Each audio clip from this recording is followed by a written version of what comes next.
연애하기 좋은 남자, 결혼하기 좋은 남자는 과연 어떤 사람일까요? 바로 결혼하기 좋은 남자는 여자를 절대 헷갈리게 하지 않습니다. 예를 들어 남자가 여자를 진짜 좋아해서 정말 결혼하고 싶은 상대라면 절대 지금은 아닌 것 같다 하면서 미루지 않는다는 말입니다. 오늘은 연애하기 좋은 남자, 결혼하기 좋은 남자는 어떤 사람이고 내가 원하는 결혼을 하려면 어떤 사람을 만나야 하는지 아주 자세하게 이야기해 보겠습니다. 저는 결혼은 좋아서 하는 선택이 아니라 걸러내고 남은 사람과 하는 결정이라고 말씀드리겠습니다. 감정만으로 선택하면 결국 흔들리게 됩니다. 주변을 보면 오래 만났다고 결혼까지 가는 경우는 생각보다 많지 않습니다.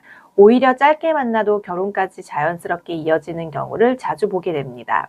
결국 중요한 것은 기간이 아니라 서로가 같은 방향을 보고 있는지입니다. 결혼을 진지하게 생각하는 시점이 다르면 관계는 쉽게 어긋나게 됩니다. 결혼은 감정이 아니라 현실 적합성 테스트라고 말씀드리고 싶습니다.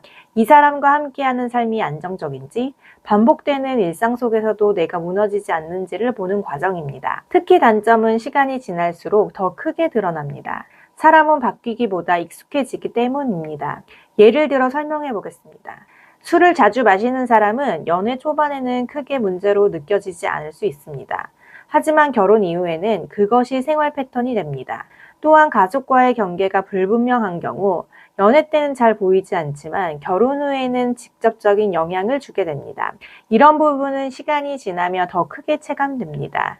그래서 기준을 바꿔야 합니다. 조건을 추가하는 것이 아니라 내가 절대 용납할 수 없는 부분을 먼저 정리해야 합니다. 상대의 단점이 지금보다 더 커졌을 때도 감당 가능한지를 생각해 봐야 합니다. 마지막으로 결혼에 대한 타이밍과 의지가 서로 비슷한지 확인하는 것이 중요합니다. 일부에서는 사랑하면 극복할 수 있다고 말합니다.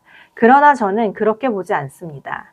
연애는 감정으로 유지할 수 있지만 결혼은 생활이기 때문에 구조가 맞지 않으면 오래 지속되지 않습니다. 맞지 않는 부분을 억지로 유지하는 것은 결국 피로와 갈등으로 이어지게 됩니다.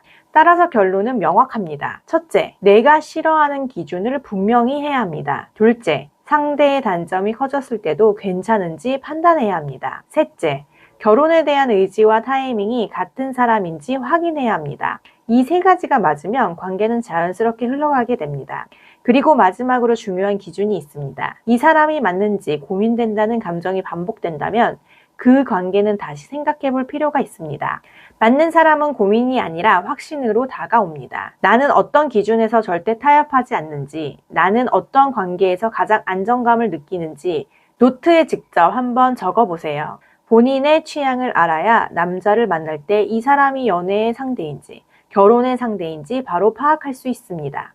자, 오늘은 이렇게 연애하기 좋은 남자, 결혼하기 좋은 남자가 어떤 사람인지 말씀드렸습니다. 도움이 되셨길 바라면서 저는 다음에 더 현실적이고 구체적인 방법으로 찾아뵙도록 하겠습니다. 영상 시청해 주셔서 감사합니다.